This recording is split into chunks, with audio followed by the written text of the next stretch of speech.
तो इस तरह से हमने कल देखा था कि कोई भी वेरिएबल है उसके साथ हम कैसे उसकी डेटा टाइप दे सकते हैं और कैसे उसकी इनिशियलाइजेशन कर सकते हैं।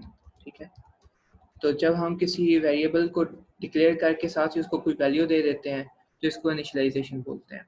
ठीक हो गया, तो अभी हम इसको प्रिंट करवाते हैं। तो ये हमने इसको प्रिंट करवाने के लिए प्रिंट लिख दिया। अब इसको रन करते हैं।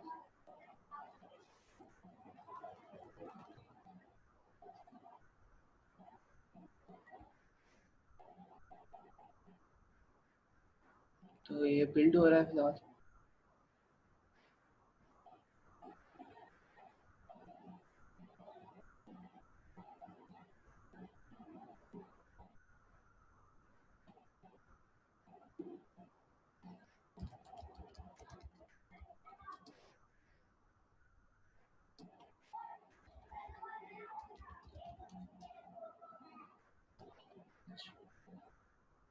तो जिन लोगों ने पहले देखा हुआ होगा कोई भी जावा के अंदर जिन्होंने काम किया हुआ है, तो उसमें एक जो सबसे बड़ी एक्सेप्शन हमें अक्सर आया करती थी वो थी कि नल पॉइंटर एक्सेप्शन, कि अगर आप कोई वेरिएबल बनाते हो और उसको इनिशियलाइज नहीं करते, उसके अंदर कोई वैल्यू नहीं डालते हो, तो वो बाद में अगर आपने कहीं पे भी यूज़ नहीं किया या फिर कहीं पे आपने यूज़ कर लिया लेकिन उसके अंदर कोई वैल्यू स्टोर नहीं करवाई, तो हो सकता है या फिर आपने कोई ऐसा काम किया कि आपने उसको यूज़ कर लिया है लेकिन किसी इफ़ कंडीशन के अंदर यूज़ किया है, तो वो अगर इनिशियलाइज नहीं होता तो बाद में अगर आप उसको डिस्प्ले करवाने की कोशिश करते हो तो डिस्प्ले होने के बजाय आपको नल पॉइंटर एक्सेप्शन दे देता था। तो उससे बचने के लिए कोटलिन ने क्या किया कि कंपाइल टाइम पे इसको चेक कर लिया, एक मैकेनिज्म दे दिया कि जिसकी वजह से जिससे हम देख सकते हैं कि आया कि हमारा जो वेरिएबल है अभी ये इनिशियलाइजेशन शो हो गया। अब इसके बजाय इसके कि मैं यहाँ पे इनिशियलाइजेशन को कुछ वैल्यू दूँ, मैं इसको बगैर वैल्यू दिए रन करने की कोशिश करता हूँ।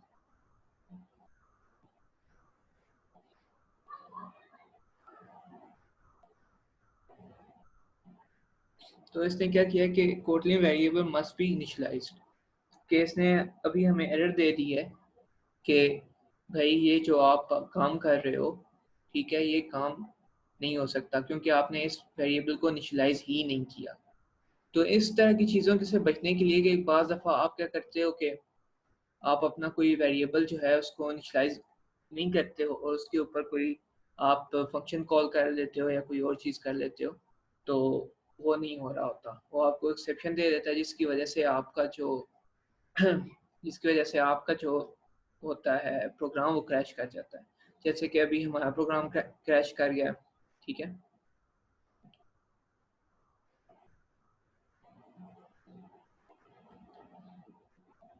तो पहले हम एक और चीज़ देख लेते हैं फिर हम इसकी तरफ आते हैं ताकि आपको सही से समझ आ जाए। तो कोई भी प्रोग्रामिंग लैंग्वेजेस की बेसिक ऑपरेशंस होते हैं कि आप कैसे उस दो वेरिएबल्स को ऐड कर सकते हो, दो वैल्यूज़ को ऐड कर सकते हो आपस में, या दो नंबर्स को आपस में ऐड कर सकते हो। ठीक है, तो इधर मैं एक वेरिएबल बनाता हूँ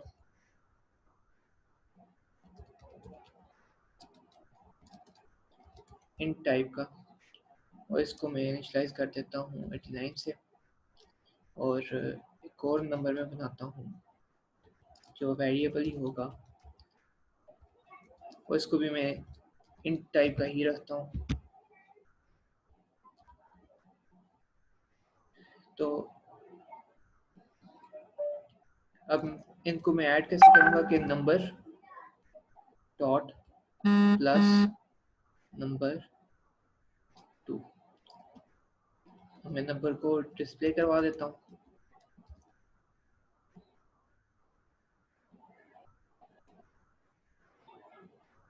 चेक कर देते हैं कि हमारी जो वैल्यू है वो सही आई है कि नहीं।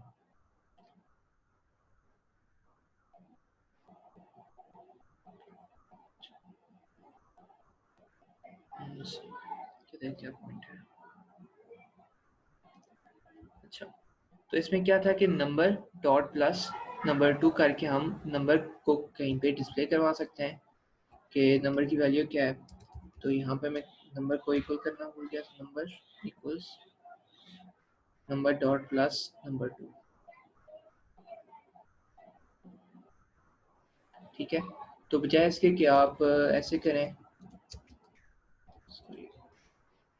आप ऐसे भी कर सकते हैं, लेकिन कोटलिन में कहता यह है कि आप क्या करें, नंबर प्लस नंबर 2 के बजाय आप ये भी कर सकते हैं कि नंबर डॉट प्लस नंबर 2। अब डॉट प्लस नंबर 2 और प्लस नंबर 2 में क्या फ़र्क है कि आप अगर सी या सी नहीं, सी प्लस प्लस अगर आप लोगों ने पढ़ी हुई है, ठीक है, तो उसमें ये होता था कि जब आप ऑब्जेक्ट ओरिएंटेड प्रोग्रामिंग में काम कर रहे होते थे, उसके अंदर आप ऑब्जेक्ट्स को ओवरलोड करते थे, ठीक है। तो उसी तरह जैसे जैसे डिफरेंट उसमें ऑपरेटर हैं, प्लस माइनस वगैरह हैं, उनको आप ओवरलोड कर सकते थे। तो वही ओवरलोडिंग जो है आप कोटलिन के अंदर भी कर सकते हो मीनिंग्स को चेंज करने के लिए, ठीक है। तो इसी तरह जैसे आप प्लस करते हो, इस तरह आप माइनस भी कर सकते हो कि number equals number 2 number minus number 2, और ये सेम होगा। प्रिंट कर देते हैं इसको और इसको रन करके चेक करते हैं कि हमें क्या वैल्यू दे रहा है।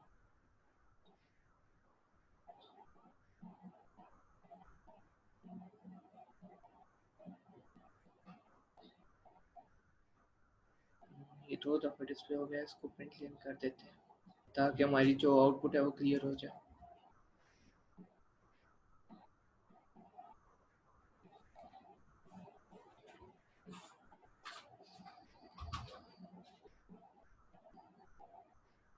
अच्छा, तो ये हमारे पास माइनस भी इस तरह से भी हो सकता है, और अगर हम इसको के बजाय हम अपने फंक्शंस को यूज़ करके करना चाहें कि number equal number dot plus number 2, तो ये भी वही काम करेगा।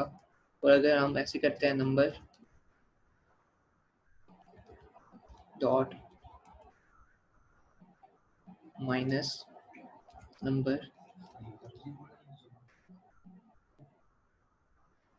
2, तो ये भी वही काम करेगा, ठीक है। तो इस तरह से आप डिफरेंट तरीके से नंबर को जो है प्लस भी कर सकते हैं, माइनस भी कर सकते हैं। अगर आप मल्टीप्लाई करना चाहें तो number equal to number dot times number 2, ठीक है। तो प्लस माइनस और टाइम्स क्या हो गया हमारे पास कि number equals number multiply by number.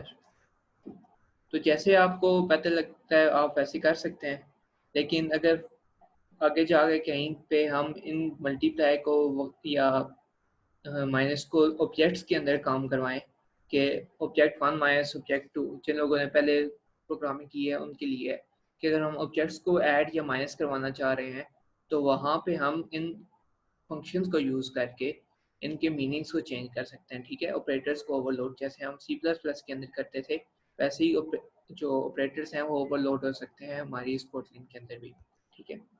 तो इसको रन करके चेक कर लेते हैं।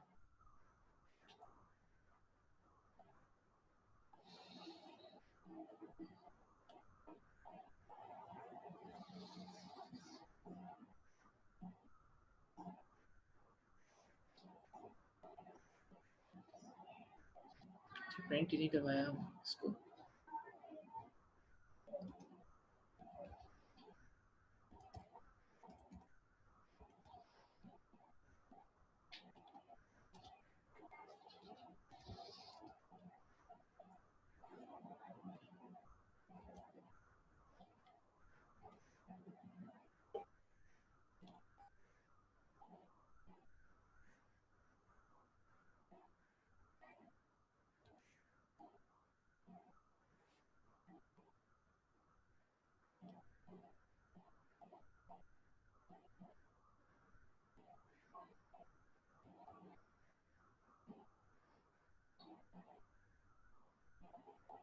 तो ये हमारे पास डिस्प्ले होगा कि जब हमने टाइम्स किया तो भी मल्टीप्लाई हुआ, जब हमने मल्टीप्लाई का निशान डाल के किया तब भी वही हुआ। तो बेसिकली बात यह है कि अगर आप प्लस करोगे तो भी वही काम होगा, आप माइनस करोगे तो भी वही काम होगा। जो डिफरेंस है वो ये है कि जब आप इसको ओवरलोड करना चाहोगे तो आप फंक्शन को यूज़ करोगे, और अगर आप सिंपल दो वेरिएबल्स को, इंट के वेरिएबल्स फ्लोट्स या इस तरह के वेरिएबल्स को काम कर रहे होगे तो फिर आप सिंपल जो आपका ये है प्लस या माइनस के ऑपरेटर्स हैं इनको यूज़ करके कर सकते हैं। ठीक है। कशिश भाई, इसमें टर्मिनेटर तो यूज नहीं होता, जी जी। सेमीकोलन वगैरह, तो ये कैसे टर्मिनेट करता है कि स्टेटमेंट इसको कैसे पता चलती है कंपाइलर को कि यहाँ पे खत्म हो रही है? ये देखें बेसिकली हो क्या रहा होता है कि डिफरेंट ऑपरेशंस हो रहे हैं ना, यहाँ पे इक्वल है। बैकग्राउंड पे ये होता है कि जब आप कोई भी ऐसा काम कर रहे होते हो ना, तो ये ऑपरेटर्स भी जो हैं ये ऐसे इक्वल्स, फिर आगे डॉट नंबर, डॉट प्लस, हमें इक्वल का जो साइन है उसका बेसिकली हमें पता नहीं है ना कि बल्कि आप ये कर सकते हैं नंबर डॉट, अगर इक्वल करना चाहें तो इसके अंदर आप ये कर सकते हैं। सॉरी मैंने गलत जगह पेस्ट कर दिया। तो बेसिकली फंक्शंस इस तरह से कॉल हो रहे होते हैं जितने भी आपके ऑपरेशंस हैं ना। अगर आपने सी प्लस प्लस पढ़ी हुई है उसमें ऑपरेटर ओवरलोडिंग वगैरह पढ़ा हुआ है, तो बेसिकली उसमें हमें ये पता चलता है कि जो काम हम कर रहे होते हैं उसमें बैक एंड पे जो चीज़ हो रही है होती है वो फंक्शंस ही कॉल हो रहे होते हैं। ठीक है। ऐसा नहीं होता कि आपके ऑपरेटर्स जो हैं वो कोई अनोखी चीज़ है, वो बगैर फंक्शन के कॉल हो रहे होते हैं। वो कॉल ऐसे ही हो रहे होते हैं जैसे फंक्शंस हो रहे होते हैं। ठीक है। तो जैसे ही सारे फंक्शंस एक लाइन पे एंड होते हैं, ठीक है, फुल लाइन ऑफ फंक्शन जो है वो एंड हो जाती है, तो सेम काम हो जाता है। ठीक है। सही। टाइम्स जैसे आप बचपन में करते हैं ना, 2 times 4 is equal to 8, 2 times 5 equal 10, जैसे आप टेबल पढ़ा करते थे, तो वही है टाइम्स। टाइम्स और मल्टीप्लाई जो है सेम है। इसी तरह आप डिवाइड करते हो,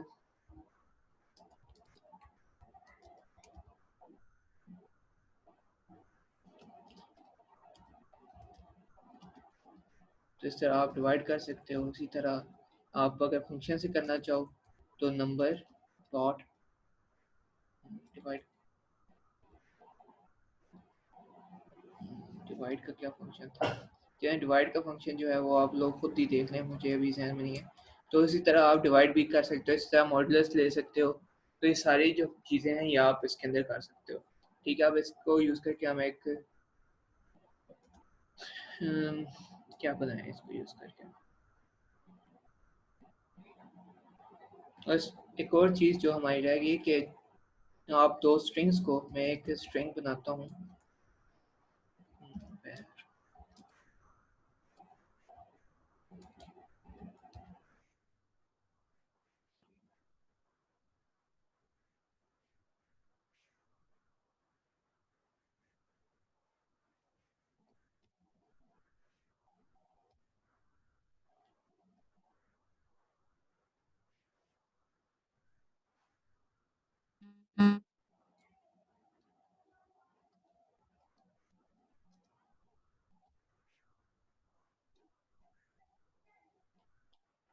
कल हमने एक चीज़ देखी थी, डॉलर साइन। ठीक है। तो आप दो स्ट्रिंग्स के अंदर भी डॉलर साइन को यूज़ कर सकते हैं, पर क्या है इसके, क्या आप उसको ऐड करें। तो अभी मैं इसको प्रिंट करवा देता हूँ।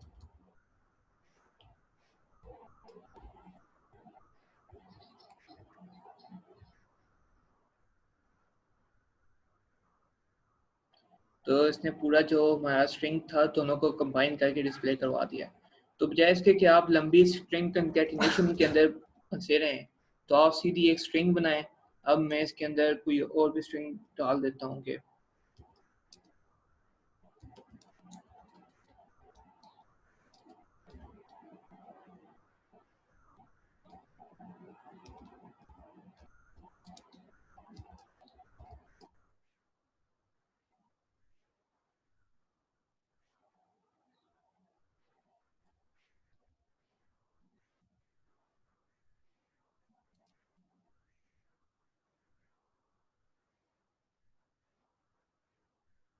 तो अभी इसको मैं कंप्लीट करने के लिए क्या करता हूँ, इसके अंदर मैं उसी तरह डॉलर साइन लगा के 8 डाल देता हूँ, इसी तरह डॉलर साइन लगा के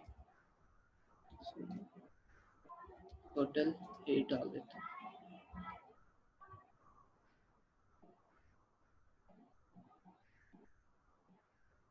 प्रिंट नहीं किया।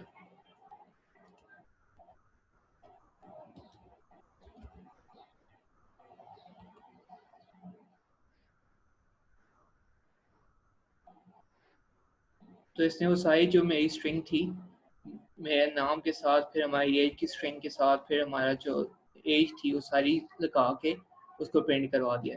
तो जावा के अंदर जो आप लोग लंबी स्ट्रिंग की कंकैटिनेशन करते थे प्लस प्लस डाल के या उसके अंदर ऐड करके दूसरी स्ट्रिंग्स को, तो वो सारी इधर जो है कोटलिन के अंदर ये सारी चीज़ें जो हैं ख़त्म हो गई हैं। ठीक है, तो आपको सिर्फ जो है स्ट्रिंग्स बनानी है और उसको अपनी जो मेन स्ट्रिंग है उसके अंदर ऐड कर देना है। ठीक है, तो ये जो डॉलर साइन हमने यूज़ किया है इसके हवाले से तो किसी को कोई कंफ्यूजन तो नहीं है? ओके, कोई कंफ्यूजन नहीं। चलिए ठीक होगा। तो अब हम आ जाते हैं अपनी एरर की तरफ। जो एरर हमें शुरू में आई थी कि हम एक वेरिएबल बनाते हैं टाइप var का। ठीक है, इसका नाम हम नॉर्मल रख देते हैं और ये होगा टाइप स्ट्रिंग का। उसके अंदर हम इनिशियलाइज नहीं करवाते। ठीक है, फिलहाल इसको इनिशियलाइज नहीं करवाते। जब नल करेंगे तो हमें साथ इधर एक थोड़ा सा काम करना पड़ेगा। तो जावा के अंदर हमें ये मसला आता था कि जब हम जो जावा की हुई है वो बस इस चीज़ को समझें, बाकी जो नहीं की हुई वो बेशक इसके बारे में ना सोचें। तो जावा के अंदर हमें ये होता था कि जब हम किसी चीज़ को एक दफ़ा इनिशियलाइज करवा देते हैं, ठीक है, और उसको आगे कहीं पे यूज़ नहीं कर रहे होते, हो सकता है कि हमने सिर्फ टेस्टिंग के लिए उसको डाला है, ठीक है, या फिर हमने जितना कोड कर लिया है वहाँ तक उसकी ज़रूरत नहीं है, लेकिन आगे जाकर उसकी ज़रूरत आएगी, हमने उसको बस इतनी देर के लिए खाली छोड़ दिया। तो जब आप लंबा प्रोग्राम कर रहे होते हो तो उसके अंदर बार बार उसकी जगह नल पॉइंटर एक्सेप्शन आ जाती है। ठीक है, जैसे अभी हमने इसको शुरू किया लेकिन इसको प्रिंट नहीं करवा, लेकिन जब हम इसको प्रिंट करवा रहे थे तो हमारा प्रोग्राम जो था वो क्रैश कर रहा था। ठीक है, हमें एरर दे रहा था कि भाई आप लोगों ने इसको इनिशलाइज तो इसको डिक्लेयर तो कर लिया है लेकिन इसको इनिशलाइज नहीं किया। ठीक है, तो जो प्रोग्रामिंग की डिक्लेरेशन होती है कि जब आप कोई वेरिएबल बनाते हो उसको कहते हैं डिक्लेरेशन, लेकिन जब आप उसको डिक्लेरेशन के साथ कोई वैल्यू भी दे देते हो तो उसको कहते हैं इनिशलाइजेशन। ठीक है, तो जब आप उसको डिक्लेयर करते हो तो आप उसको कोई वैल्यू नहीं देते। तो जब आप उस कोटलिन के अंदर कंपाइल टाइम पे ये होता है कि वो आपको बता देता है कि ये जो आपका वेरिएबल है ये आपको नल पॉइंटर एक्सेप्शन देगा, आप इसको सही कर लें। ठीक है, लेकिन जावा के अंदर ये होता था कि नल पॉइंटर एक्सेप्शन जो है आपको प्रोग्राम एग्जीक्यूशन के दरमियान पता चलता था कि यहाँ पे प्रोग्राम एग्जीक्यूशन के दरमियान नल आ गया और वहाँ पे चलते चलते आपका जो प्रोग्राम है वो क्रैश हो जाता था। ठीक है, तो इस सबसे जो बड़ी बात कोटलिन के अंदर आई वो थी नल पॉइंटर एक्सेप्शन को चेक करने के लिए। तो हमने ये चीज़ बना ली। ठीक है, तो सिंपल आपने ये करना है, पहले इसको एक दफ़ा फिर से चेक कर लेते हैं प्रिंट करवा के। तो इसके अंदर हम नॉन नल को, तो ये आपको पहले ही दे रहा है कि इसको इनिशलाइज करवा दें। ठीक है, इनिशलाइज नहीं हुआ तो हम क्या करते हैं कि यहाँ पे एक छोटा सा क्वेश्चन मार्क डाल देते हैं। ठीक है, तो इसको अब हम इनिशलाइज करवा सकते हैं नल से। तो अभी प्रिंट करवाते हैं।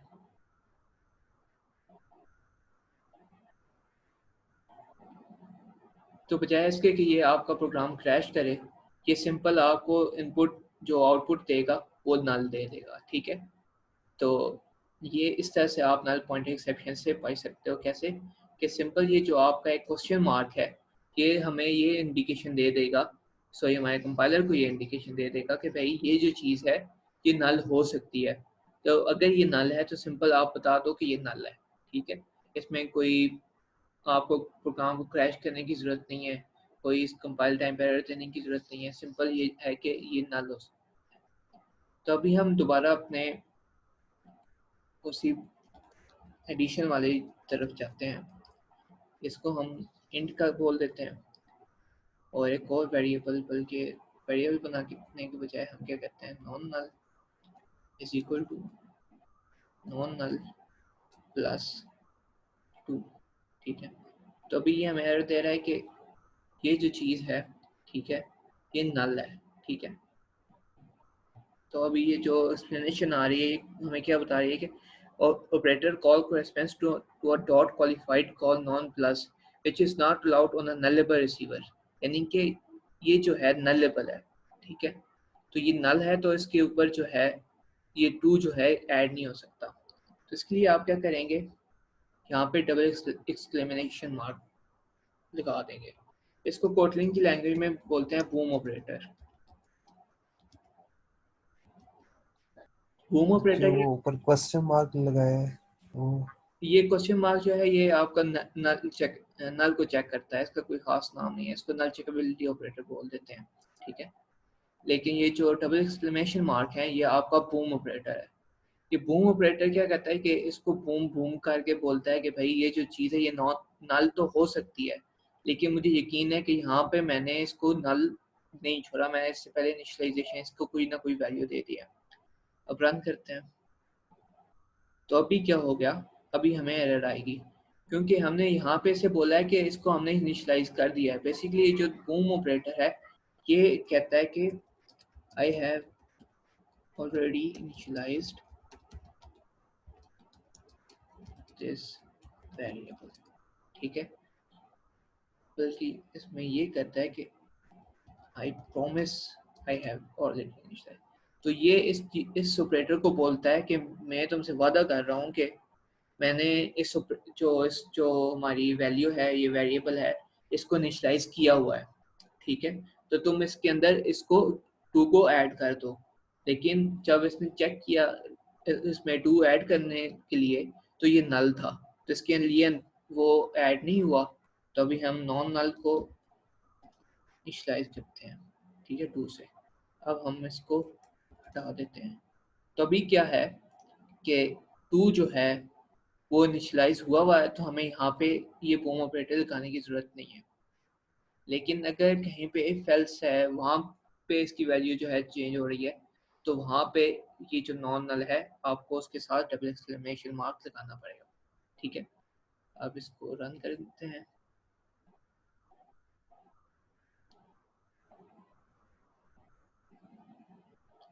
सॉरी, इसको प्रिंट नहीं करवाया, बार बार मैं प्रिंट करवाना भूल जाता हूँ।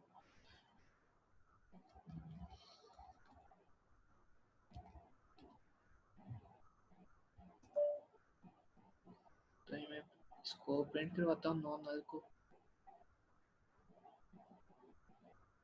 तो अभी ये सही से प्रिंट हो गया, अभी इसमें हमें कोई मसला नहीं किया।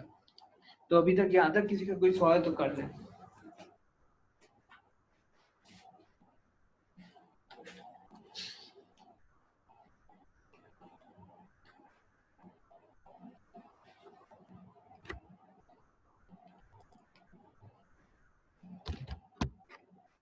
किसी का कोई क्वेश्चन नहीं है? नहीं सर, कोई नहीं है। चलिए ठीक है, हम फिर आगे मूव करते हैं। तो अभी तक जो चीज़ें हमने आज के लेक्चर में देखी हैं वो ये हैं कि सबसे पहले जो काम किया था हमने वो था कि हम कैसे एडिशन वगैरह कर सकते हैं, ऑपरेशंस परफॉर्म कर सकते हैं वेरिएबल्स पे। उसके बाद हमने चेक किया कि कैसे हम स्ट्रिंग की इंटरपोलेशन कर सकते हैं यूजिंग डॉलर। और लास्ट में हमने ये चेक किया कि कैसे हम नल पॉइंटर एक्सेप्शन को ओवरकम कर सकते हैं। ठीक है, तो ये जो तीन चीज़ें हैं ये चीज़ें आपने अपने हर प्रोग्राम के अंदर यूज़ करनी है। ठीक है, जहाँ स्ट्रिंग इंटरपोलेशन हो सकती है वहाँ पे आप करोगे, जहाँ पे आपका लगता है कि आपका जो प्रोग्राम है वहाँ पे नल पॉइंटर एक्सेप्शन आ सकती है, तो वहाँ पे आपने चेक करना है कि यहाँ पे ये जो आ रहा है ये कहीं पे नल तो नहीं है। ठीक है, तो एक बार फिर देख लें, याद कर लें कि यहाँ तक आपने जो काम किया है उसके अंदर कोई मसला तो नहीं है। कोई आपको डिफिकल्टी करनी हो रही है।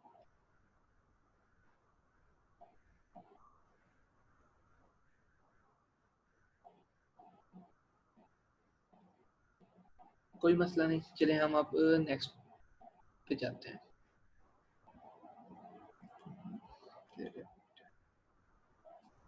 ये जिन्होंने राइट किया है ये लाइन, ये इसको रिमूव करते हैं। अच्छा, तो हमारे पास हमने देखा कि जो डेटा टाइप्स हैं कंटेनर्स हैं डिफरेंट वेरिएबल्स के लिए, वो है इंट है, फिर हमारे पास फ्लोट भी था, डबल भी था, लॉन्ग भी था, और फर्स्ट और स्ट्रिंग थी। तो ये चीज़ें कुछ हमने देखी थी। तो अब हम इन पे अपना जो हमारा डिफरेंट आज हमने ऑपरेटर्स देखे हैं, हम उनको चेक करते हैं। तो एक हम नंबर लेते हैं, एक वेरिएबल नंबर लेते हैं, और ये होगा टाइप इंट का, और इसकी वैल्यू हम दे देते हैं 89, बल्कि 90 दे देते हैं ताकि सही से नंबर बन जाए। एक और वेरिएबल बनाते हैं नंबर 2, ये भी टाइप इंट का, इसको हम 9 से इनिशियलाइज करवा देते हैं। तो अभी हम क्या करते हैं कि प्रिंट के अंदर नंबर को डिवाइड कर देते हैं नंबर 2 पे, ठीक है। तो अभी हम चेक करते हैं इसका आंसर क्या है। तो 10 आ गया। लेकिन अगर हम 8 से डिवाइड करते हैं 90 को,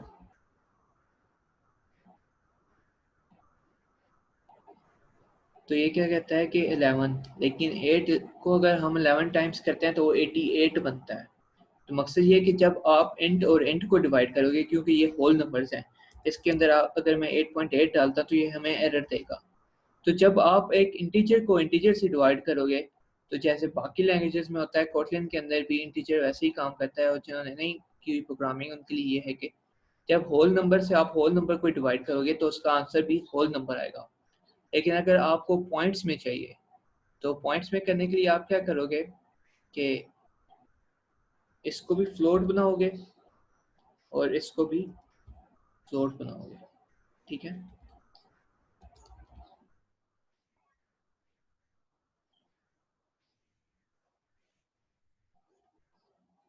तो अभी हम इसको रन करते हैं। सॉरी, इसके साथ है, उसके साथ भी आपने ऐप लगाना है।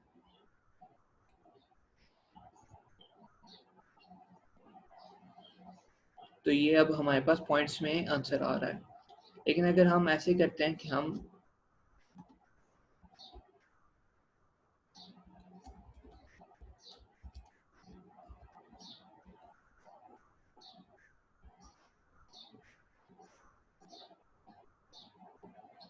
तो ऐसे भी अगर आप ऊपर वाली वैल्यू को फ्लोट और नीचे वाली को इंट भी रखते हो, तो जो डिवाइड कर रहा है वो जितनी टाइम्स उसको डिवाइड करेगा, तो वो आपका जो रिजल्ट आएगा वो पॉइंट्स में ही आएगा। क्योंकि 8 का जो काम है वो सिर्फ उसको डिवाइड करना है। तो जितने टाइम्स हो के उसको 90 होगा, 11.25 टाइम्स होगा तो फिर 90 होगा। तो 11.25 जो रिजल्ट आएगा वो हमारे पास वही आएगा, क्योंकि डिवाइड जो हो रहा है वो फ्लोट का हो रहा है। लेकिन अगर हम ऐसे करते हैं कि फ्लोट करते हैं इसको, और इसको करते हैं इंट,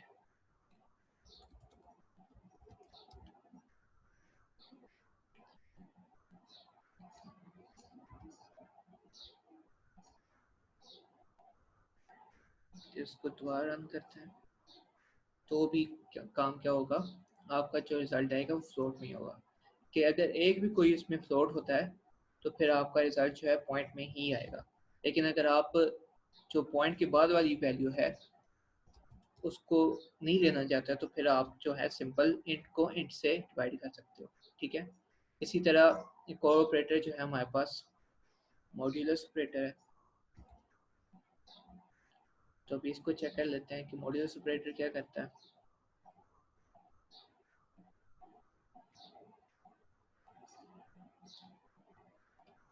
तो जो नंबर था वो दोनों इंट थे, ठीक है, और 8 11 टाइम्स जो होता था वो हमारे पास 88 हो जाता था, तो जो रिमाइंडर बचता था वो 2 था। तो डिवाइड जो है, ये जो आपका डिवाइड है जिसको हम एक बैकस्लैश से डिनोट करते हैं, तो ये जो होगा आपको क्वोशिएंट देगा। अच्छा, क्वोशिएंट के स्पेलिंग यही है,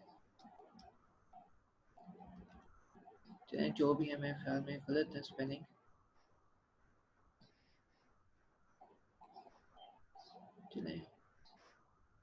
क्वेश्चन के जो भी स्पेलिंग है तो क्वेश्चन देगा, और जो आपका मॉड्यूलस ऑपरेटर है ये आपको रिमाइंडर देगा, ठीक है। तो ये क्वेश्चन और रिमाइंडर का फर्क आपने याद रखना है कि जो आपका डिवाइड है ये आपको क्वेश्चन देगा, और जो मॉड्यूलस है ये आपको रिमाइंडर देगा आपकी डिवीजन के अंदर। बाकी प्लस माइनस वगैरह का तो आप सबको पता ही है कि प्लस माइनस क्या करता है, ठीक है। तो अब हम वापस आ जाते हैं अपनी नलेबिलिटी की चेक करने पे, कि यहाँ पे हमारे पास जो एक वेरिएबल है दोनों इंट के बने हुए हैं।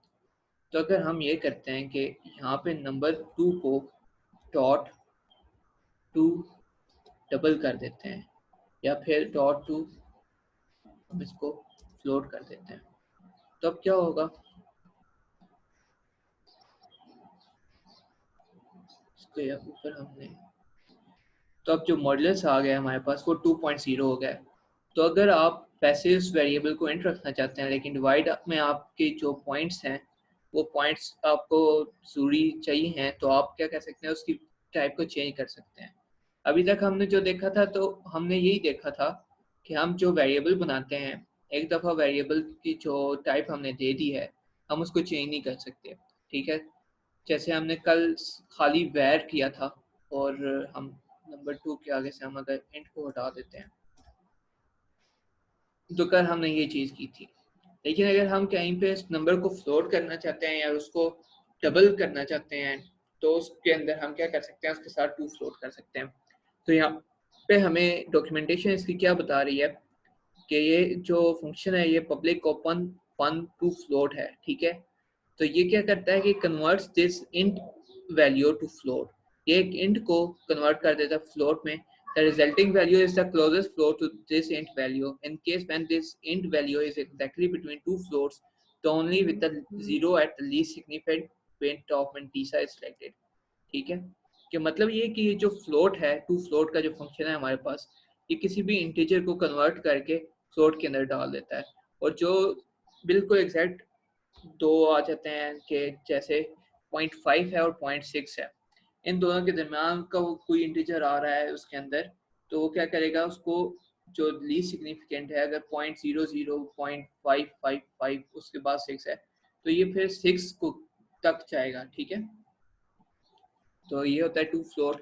इसी तरह आप किसी भी नंबर को कन्वर्ट कर सकते हैं किसी भी डिफरेंट नंबर में, टू डबल कर सकते हैं, आप इसको डबल कर सकते हैं, इसी तरह टू लॉन्ग कर सकते हैं, और जो मज़े की चीज़ है वो ये है कि आप इसको टू स्ट्रिंग भी कर सकते हैं, लेकिन जब आप स्ट्रिंग करेंगे तो यहाँ पे ये आपको एरर दे देगा। अब इसको प्रिंट करते हैं,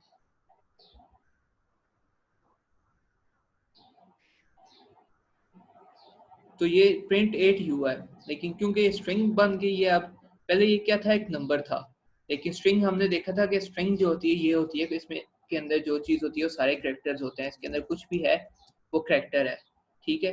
तो अब ये जो चीज़ थी इसके अंदर 8 वैल्यू जो थी वो स्ट्रिंग बन गई थी, तो लिहाजा इसमें एडिशन जो थी या डिवीजन जो थी वो सारी खत्म हो गई है। तो अभी तक किसी का कोई क्वेश्चन हो गया हो? काशिफ भाई, वो जो आपने पहले फ्लोट लिखा था और वैल्यू आपने एफ लिखा था, वो एफ क्या था? हमने ये किया था कि इधर लिख दिया था 8f, तो इस f का मतलब ये है कि ये इंडिकेशन है कि ये जो नंबर है फ्लोटिंग पॉइंट नंबर है। फ्लोटिंग पॉइंट से मुराद ये कि ये एक डेसिमल नंबर है, तो जब आप फ्लोट का वेरिएबल लगाओगे तो ये इसके साथ सिर्फ एक इंडिकेशन देगा ये एक डेसिमल नंबर है, फ्लोटिंग पॉइंट नंबर है, ठीक है। तो ये अगर एफ ना भी लिखें तो ये इससे कोई हमारा एरर वगैरह तो नहीं आएगा ना? नहीं, अगर आप एफ नहीं लिखते हो तो फिर आपके पास एरर आएगा। ठीक है, आपने शॉर्ट के साथ एफ लिखना है, लॉन्ग के साथ एल लिखना है, और डबल के साथ आपने टी लिखना है। ठीक है। सही, थैंक यू। ठीक है, तो ये हमारे पास सारे वेरिएबल्स आ गए, और उनके ऊपर आप कैसे उनको कन्वर्ट कर सकते हो और कैसे उनके ऊपर डिफरेंट चीज़ें कर सकते हो। उसके बाद जो हमारे पास एक चीज़ आती है वो आती है एल्विस ऑपरेटर। डिफरेंट लैंग्वेजेस में इसको कंडीशनल ऑपरेटर भी बोला जाता है, लेकिन कोटलिन की लैंग्वेज में इसको एल्विस ऑपरेटर बोला जाता है। एल्विस बेसिकली एक अमेरिकन सिंगर था, और उसके बाल जो थे वो उसके माथे की एक साइड से नीचे हुए रहते थे। तो इसको अगर आप ऐसे देखें कि ये एक इमोजी है, तो ये इसकी आंख है, ये इसके बाल हैं, और इस तरह ये एक इस तरह से ये एक इमोजी बन जाता है। ठीक है, तो इसलिए उन्होंने गूगल वालों ने क्या किया कि इसका नाम कंडीशनल ऑपरेटर से चेंज करके एल्विस ऑपरेटर दिखा दिया। ठीक है, तो ये इसके अंदर एक और ऑपरेटर है। ये बेसिकली क्या करता है कि हमें कंडीशन चेक करने में मदद करता है कि अगर ये हो तो ये हो जाए, अगर वो हो तो वो हो जाए। एक मिनट।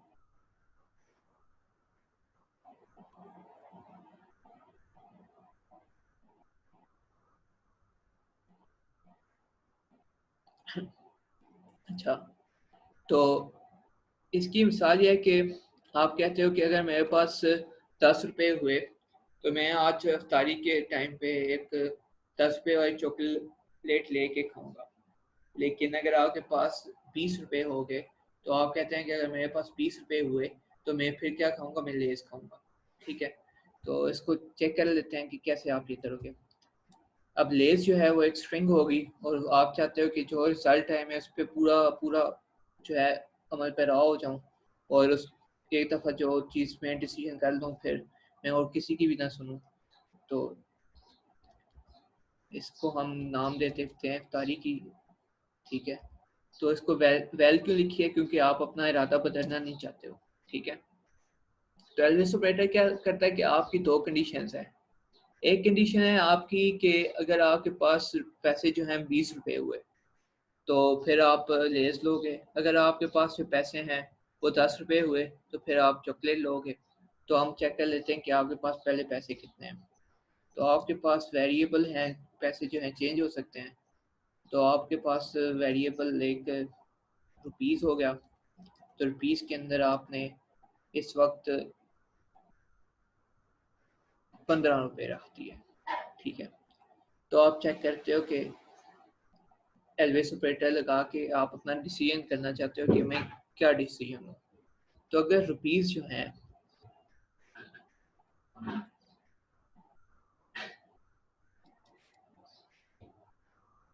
क्या था, रुपीज़ जो हैं ग्रेटर दैन 10 है। ठीक है, तो आप क्या लोगे, आप चॉकलेट लोगे। और अगर 10 से कम है तो फिर आप क्या लोगे, लेस लोगे। अच्छा यार दे रहा है।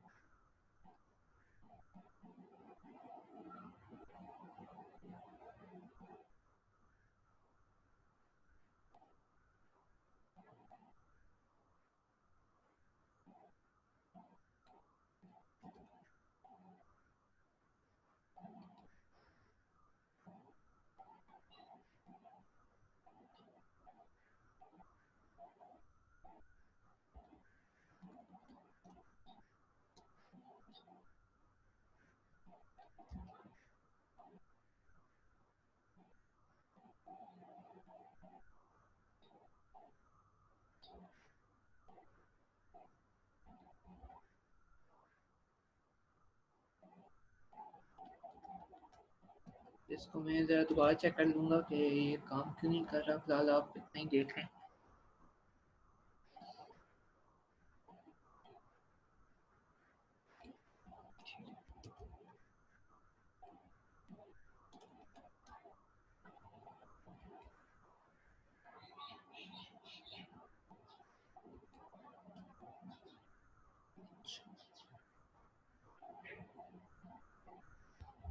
तो यार ये ऑपरेटर थोड़ा मसला कर रहा है, इसको दोबारा चेक कर लेते हैं।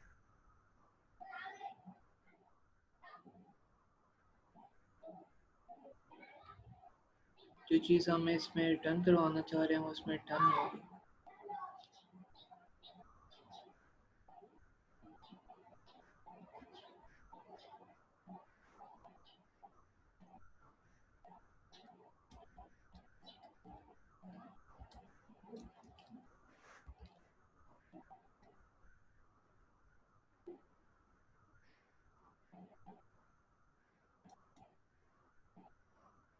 काशिफ भाई ये नल के साथ काम करता है एलओएस ऑपरेटर?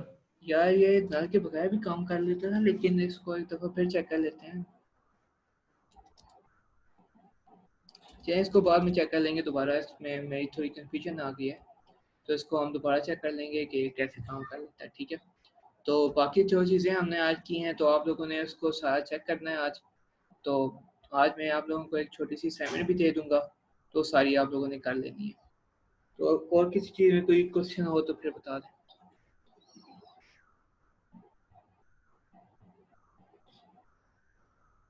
सही है, फिर कल या परसों जब क्लास है जी कि आप नेक्स्ट क्लास जब हुई तब, या फिर आपसे व्हाट्सएप पे ही पूछ लेंगे अगर कोई क्वेश्चन और हुआ, क्योंकि अभी तक तो कोई नहीं है। असाइनमेंट के दरमियान में ही क्वेश्चन आएगा। अच्छा चलें ठीक है। तो असाइनमेंट कोई इतनी मुश्किल नहीं है, उसमें बस आपने कुछ चीज़ें प्रिंट करवानी है, कुछ चीज़ें कंपेयर करवानी है। तो वो चीज़ें आप लोगों ने एक दिन में ही तकरीबन हो जाएगा, 1 घंटे के अंदर आपका वो काम हो जाएगा। तो ये चीज़ें जो हैं आपने आज कर लेनी है, ताकि हम कल जब क्लास लें तो आप लोगों ने वो सारी चीज़ें की हुई हों। ठीक है, और कोई मसला हो अगर?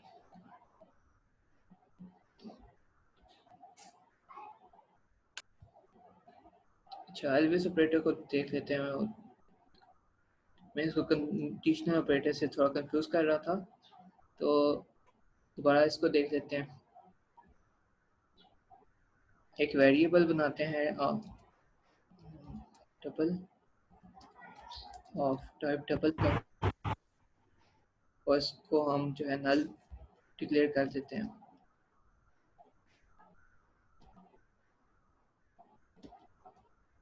तो हम चेक कर रहे थे पहले कि अगर डबल के साथ हम ये चीज़ कर रहे थे ना, तो ये प्रॉमिस कर रहा होता था कि ये जो चीज़ हम कर रहे हैं ये जो है कहीं ना कहीं पे इनिशलाइज हुई भी है। ठीक है, तो इससे बेहतर आप ये कर सकते हो कि एक वैल्यू बनाते हैं हम इसके अंदर।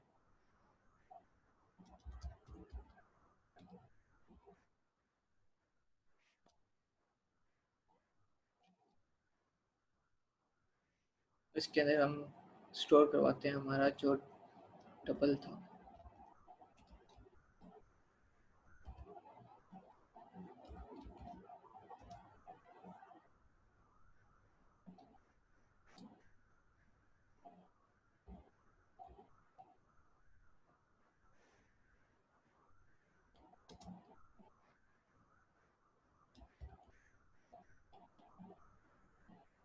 अभी ट्राई करते हैं इसको।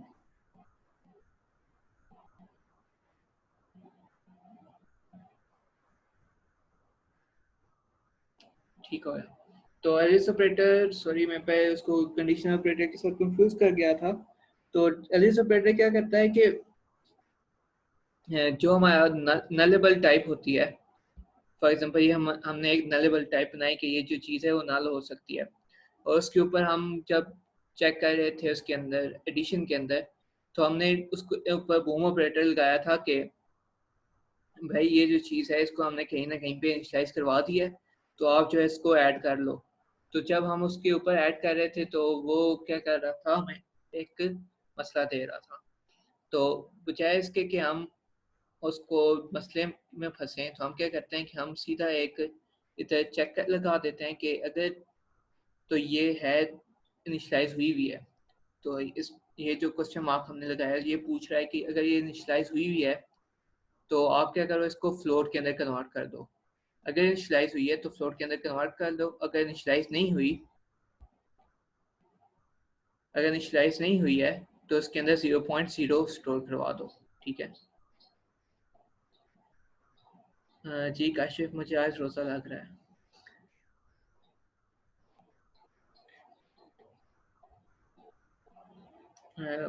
सुदैस, आपके क्वेश्चन की मुझे समझ नहीं आई, आप क्वेश्चन दोबारा कर लें।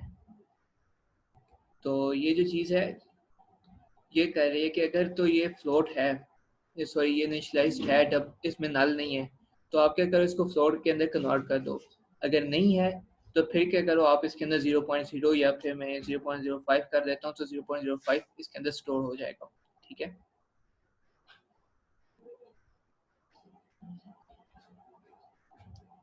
इसकी ठीक है, समझ आ गई सबको?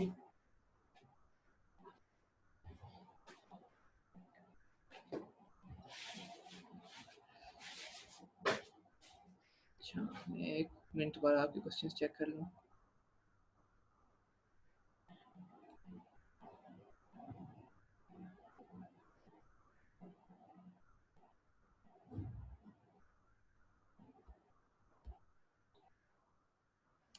आप फिर सुदेश, आप क्वेश्चन दोबारा सही से कर लें। मुझे आपके क्वेश्चन की समझ नहीं आई है।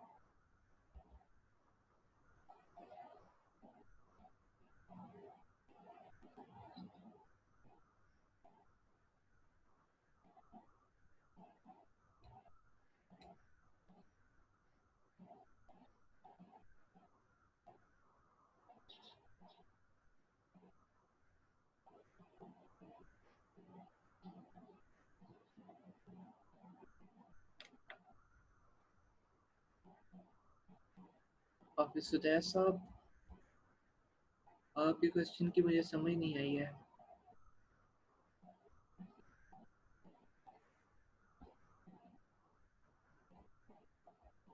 चलें, आप मुझसे फिर बाद में क्वेश्चन कर लें। तो ये आज का हमारा सारा काम था कि हमने क्या क्या चीज़ें देखी। सबसे पहले हमने चेक किया कि कैसे हम डिफरेंट ऑपरेशन परफॉर्म कर सकते हैं अपने वेरिएबल्स के ऊपर। उसके बाद हमने नल को चेक किया कि नल क्या होता है। तो इसके बाद हमने स्ट्रिंग इंटरपोलेशन को चेक किया था। और लास्ट में हमने देखा कि कैसे हम उसको चेक कर सकते हैं कि हमारा जो वेरिएबल है इस वक्त नल है कि नहीं है। ठीक है,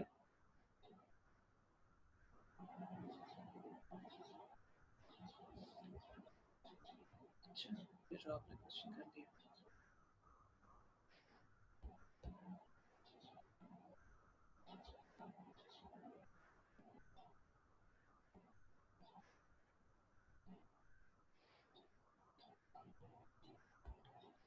इनिशियलाइज का मतलब ये है कि उसके अंदर कोई ना कोई वैल्यू है। मैंने आपको बताया था कि इनिशियलाइज जो होता है वो ये होता है कि आप एक वेरिएबल बनाते हो। ठीक है, मैंने ये वेरिएबल बनाया नम, और उसको यहाँ पे मैंने वैल्यू दे दी है। तो ये जो मैं वैल्यू दे रहा हूँ इसको, जब डिक्लेरेशन होती है कि वेरिएबल बनाना, तो यहाँ से यहाँ तक जो चीज़ है ये है डिक्लेरेशन। मैंने एक वेरिएबल बनाया है, ये होती है डिक्लेरेशन।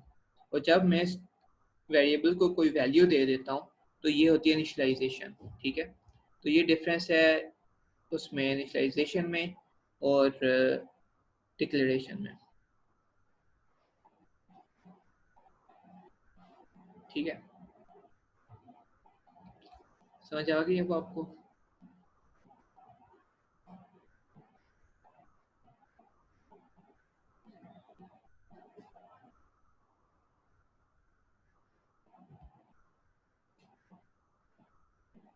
वैल्यू देना मतलब कि इसको किसी चीज़ के इक्वल करना।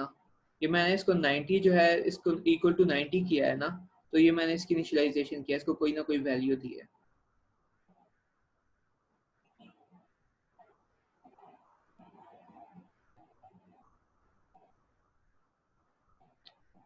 देखें, ये जो वैल्यू है ना, ये मैंने 90 इसके अंदर स्टोर करवाया है ना, इक्वल टू 90 किया है, तो ये इसकी वैल्यू है। 90 जो है इसकी वैल्यू है, और ये इसके अंदर मैंने नम के अंदर स्टोर करवाई है। ठीक है, तो ये होती है कोई वैल्यू देना किसी चीज़ को।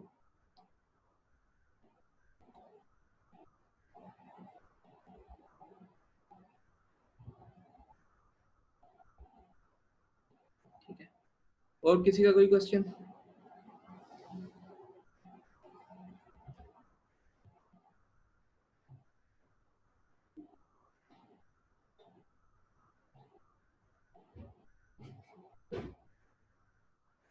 चलें ठीक है फिर। अच्छा है क्वेश्चन। वेरिएबल बनाना मतलब कि ये जो आप एक प्रॉपर्टी, ये आप एक वेरिएबल बना रहे हो ना, कि एक आप नंबर जो है उसको डिक्लेयर कर रहे हो, उसको स्टोर करवा रहे हो। किसी चीज़ की वैल्यू को स्टोर करने के लिए आप कोई चीज़ बनाते हो ना, तो वो वेरिएबल होता है। ये जो आप मैंने फर्स्ट लेक्चर में बताया था, आप उसको रिवाइज कर लें। फर्स्ट लेक्चर जो है आपका जावा वाला, उसको रिवाइज कर लें कि वेरिएबल क्या होता है, उसके अंदर वैल्यू कैसे स्टोर करवाते हैं वगैरह वगैरह।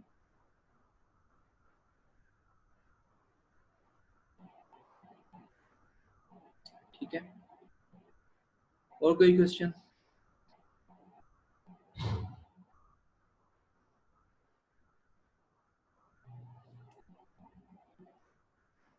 चलें सही हो गया, फिर लेक्चर को एंड करते हैं। अगर फिर कोई क्वेश्चन आता है तो आप क्वेश्चन जो है पूछ लें।